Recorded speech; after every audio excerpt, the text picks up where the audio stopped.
Good afternoon. Thank you so much for joining and tuning in live.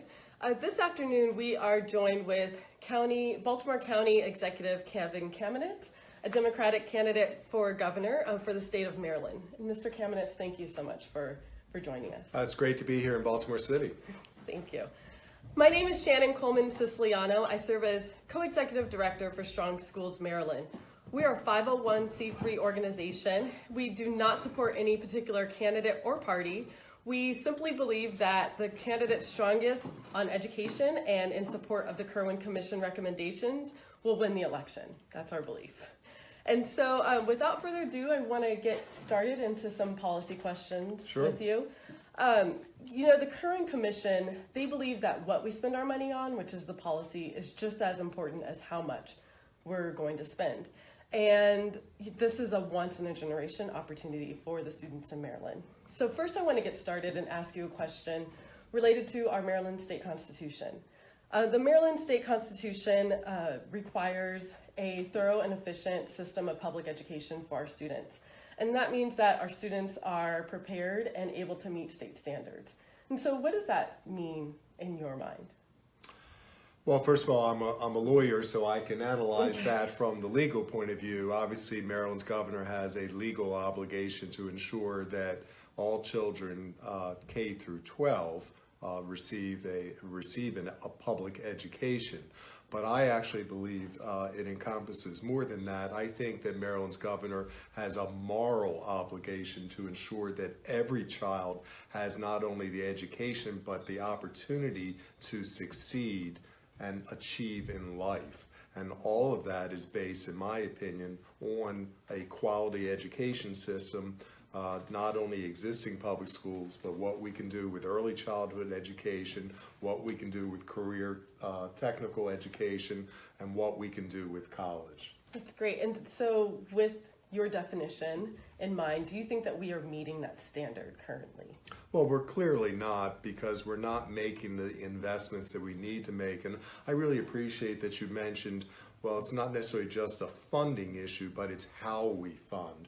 So I think this, and I too agree that Kirwan is this once-in-a-generation opportunity, just like Thornton was almost 20 years ago, to allow us as public policymakers to figure out what are we going to do now to move the needle? Because right now what's happening isn't working. It's not effective enough. And for one of the wealthiest states in the nation, we're really not achieving what we really can achieve. And Maryland has significant problems. So as Baltimore County Executive, I've dealt with each of these issues head on, and we've actually initiated, before the Kirwan Commission even made its recommendations, a lot of the thoughts that they've been talking about, and we've been having great success with that in Baltimore County. Oh, that's great. And so let's talk about specifically some of the Kirwan recommendations. And so they released a series of policy recommendations around 5 key areas. And that's early childhood education, high quality teachers and leaders, career and college readiness pathways, more resources for at-risk youth, and governance and accountability. And so when you look at those, 5 policy areas, is there one that really sticks out to you as being important? Well, I think they're all important, and again, these are issues that I've tried to deal with in Baltimore County. Baltimore County is the 25th largest school district in the country. We have 113,000 students. We are a majority minority population in Baltimore County. We have students from 105 different countries, and 5% of our kids don't speak a word of English, and they speak Farsi and Swahili. So in addition, we have 45% of our children who come from food insecure homes and have to rely upon the school system to get fed breakfast and lunch. So the challenges that we face in Baltimore County are very similar to the challenges that I think students are facing statewide. And we really have to focus on a number of the issues that are recommended. When you talk about early child education, though, that to me is particularly important to move the needle. 40% of our children statewide are eligible for free and reduced meals. The number is obviously significantly higher here in Baltimore City, but importantly, there's probably at least 20% of our toddlers who are not getting any academic enrichment at home. So when they actually start their school career, they're already behind grade level. Right. So the idea of advocating for universal pre-K for 3 and 4 year olds, particularly in those areas where they're not getting that academic enrichment, that really offers us the opportunity to prevent the achievement gap before it starts. Yeah, you're right. And another recommendation that the Kerwin Commission has put forth is supports for 0 to 2 as well. So even before they reach the age of 3 or 4, we would have supports in place for those kids. And it kind of makes sense. If you're not getting that support at home, it's a better investment for government to provide that help to ensure that those kids catch up. The whole problem we're having in our state is that we're not reaching kids early enough, and as a result, because they fall behind in grade level or they're not getting proper assistance at home, they make bad choices and go in wrong directions. Education is the key to that. Yeah. And Strong Schools Maryland, I want to make clear with the policy recommendations, we want to know for the gubernatorial candidates which one, may seem most important, but we definitely believe that all of them should be implemented and that the next governor needs to be sure that he or she implements all of them. So, you were talking about more resources for at-risk students, and I think this is when we talk about this once-in-a-generation opportunity with Kerwin. It's not a matter of just adjusting funding formulas. It's really allowing each of our 24 jurisdictions to identify specific programs that are important to their county that moves the needle. So one jurisdiction may say, hey, I need additional state funding so that we can have more community schools. And that provides, of course, those wraparound services in a neighborhood, not just for the children, but for the parents and after school and at night. That I think is a great investment. Another jurisdiction may say we need opportunities for dropouts to address the number of dropouts like we've done in Baltimore County, where we set up a specific program to identify those kids who are most prone to drop out and get to them and mentor them so that they in fact graduate. And we've been able to increase our graduation rate every year. In Baltimore County, we now exceed the state average, and importantly in Baltimore County there is no disparity in the graduation rate between African American and white students. Another jurisdiction could say, I need more money for resources. So in Baltimore County, I just added to our budget this year funding for 108 new positions in the form of school psychologists, social workers, behavioral health interventionalists. So these, again, are suited to a particular school or a particular county, and I think if we offer some flexibility with this new funding for Thornton, these are things that really are designed to move the needle, not just throw money at a jurisdiction, but to say, okay, tell us what program you think is important to your jurisdiction, and now let's provide some help in funding that. Yes, that's great. A lot of our members, additional supports, that's something, we allowed them an opportunity to write in questions, and additional supports for schools is something that they were really passionate about, including community schools. So it's Absolutely. Great that you brought that up. So let's talk about equity here. And before I get in specifics around equity, I just want to talk about the facts of where students are in the state of Maryland. So if we look at statewide, every jurisdiction, no matter race of students, our students are performing in the middle of the pack on national tests. Then you take the United States, and the United States is performing middle of the pack internationally. So Maryland students internationally are falling to the bottom of other international students. So then if we take that information or the data and we drill down county by county, school by school, and look at Black and brown students, students with English as their second language, students with learning disabilities, and definitely students living in concentrations of poverty, the gaps and how we are underserving those students is even greater. And so if you were to become governor, what would you do to implement additional supports for those students?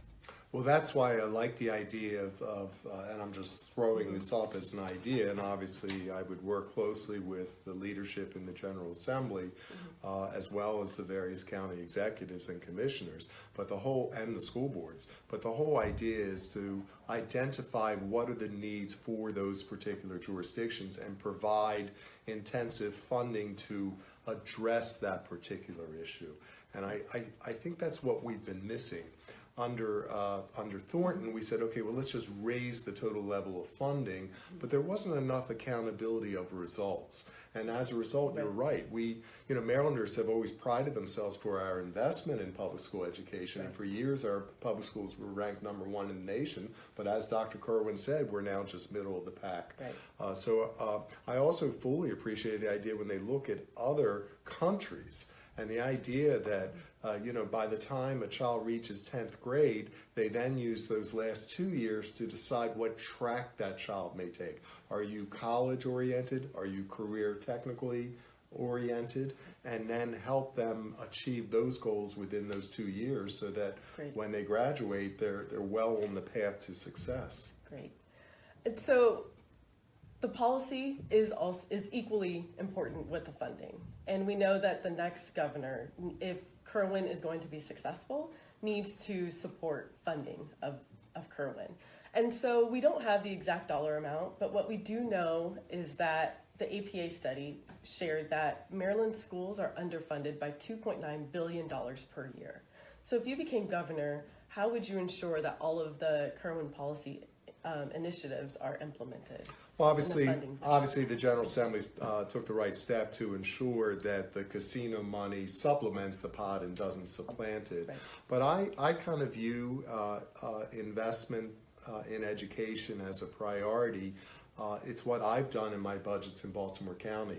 I've put virtually all of my capital dollars into the education bucket, where we're spending $1.3 billion to build or rebuild 90 schools, taking our kids out of trailers and into modern learning environments. But we've also invested in laptop technology for our kids. We are asking our 4th graders to start taking a foreign language so that when they graduate from high school, they're fluent in that second language.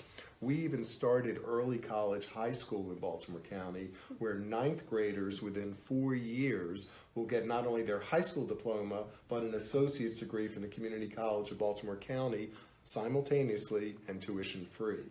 So these are the types of initiatives and investments that we need to spend, and I prioritize that in my budget. As governor, we're going to have to make those same priorities. But honestly, making the investment in education is a much better investment, long-term return on investment, than having to invest in criminal justice and social services and many of the other things that the state winds up having to pay because we failed in our job to fully educate children. Yes. And so when you think of fully supporting Kerwin and the dollar amount, it may be too early for you to commit to a particular revenue now, but have you thought of, or have you shared any ideas of additional revenue sources that you could see yourself tapping into? Well, the difference is I come from local government, and I served 16 years on the Baltimore County Council, where I've passed 16 successive balanced budgets, and now for the past 8 years I've been the executive where I craft those budgets, and we've done it all in Baltimore County while still maintaining the highest credit ratings in the country. But we've also said, look, this is the proper investments to make. You find ways in the budget to prioritize where you think the best investments are, and that's what I'll do as governor. Okay, great. We talked a little bit about the fact that Maryland has, we've put forth additional money towards education, but yet our students are still not achieving at the levels that we think that they could. And so what would the difference be if you became governor in accountability to ensure that the Kerwin recommendations, not only are implemented, but that our students are thriving, excuse me? Well, first of all, we have a challenging situation with our current state school board. Right now, they use testing as a criteria to evaluate the progress of teachers. I think that's inequitable because not every teacher has the same set of students to deal with. And I think that this over-reliance on testing really is demoralizing for teachers. So the first thing I would do is treat teachers as professionals and the professionals that they are. They are highly educated, they're trained in a craft. We should let them do the job that they know best without this micromanaging and interfering. And then at the end of the year, we can measure the children's progress. Okay. But I think that's also, and we also have to pay teachers as professionals so that we can continue to attract the best and the brightest who make this a lifelong commitment. Okay, and to wrap up, we want to hear more about your vision. And so my first question around, your vision is, what would it look like at the end of your 4-year term, should you become governor, for the students in Maryland? What would you be able to specifically point to as a win or success from your administration? Well, I want to deviate, if I could, for a second and tell you something that happened, and that gives you a sense of where I stand on the issue. I was with my running mate, Valerie Irvin, and she was elected to the Montgomery County Council Board of Education, and she served 2 terms on the Montgomery County Council where she chaired the Education Committee. So she and I share this passion for education and really trying to make our school system the best it can be. We were speaking to a group called Mothers of Murdered Sons, and it was at North and Pennsylvania at a church near the Freddie Gray uprising. And I was telling the support group about how education is really the key, and we talked about the investment I made in Baltimore County of building new schools and trying to make sure that we give the children modern tools like laptop technology and early college, high school, and so forth. And I talked about how we really need to get to universal pre-K. And the mothers were nodding, and then at some point there was a young man there, and he was about 14 or 15, and he raised his hand and he said to Valerie and I, this school stuff's all well and good, but let me tell you what my day is like. I worry when I go to school that I'm going to get hurt. When I leave school, I worry which one of my friends are going to get shot. Yeah, I do things that I probably shouldn't be doing. I get that. I know that. But you have to understand, I'm not going to college. I'm not going to graduate high school. I don't have a future. I don't even know if I'll be alive in 5 years. That just reinforced my commitment that Maryland has to do better and reach every child. That's when I talked about before this moral obligation to ensure that every child has this opportunity to be successful in life. Yeah. So that's my commitment as governor, to make sure that we're addressing every child. Thank you. And is there anything else you'd like to share to our Strong Schools Maryland community or those that are tuning in? First of all, thank you, Strong Schools Maryland, for being great advocates here. This is a once-in-a-generation opportunity where we can focus on what our schools are going to look like. And again, I'm all about the results. So we want to be able to fund programs that move the needle and really make a difference in people's lives. Maryland's one of the wealthiest states in the nation. There's no reason our children shouldn't have that great access to education. Thank you so much. Thank you, County Executive Kamenetz, for joining us this afternoon. And thank you for joining us and tuning in. We have more Facebook Lives to come, and if you would like more information on Strong Schools Maryland, I invite you to visit our website at www.strongschoolsmaryland.org. Thank you. Thank you.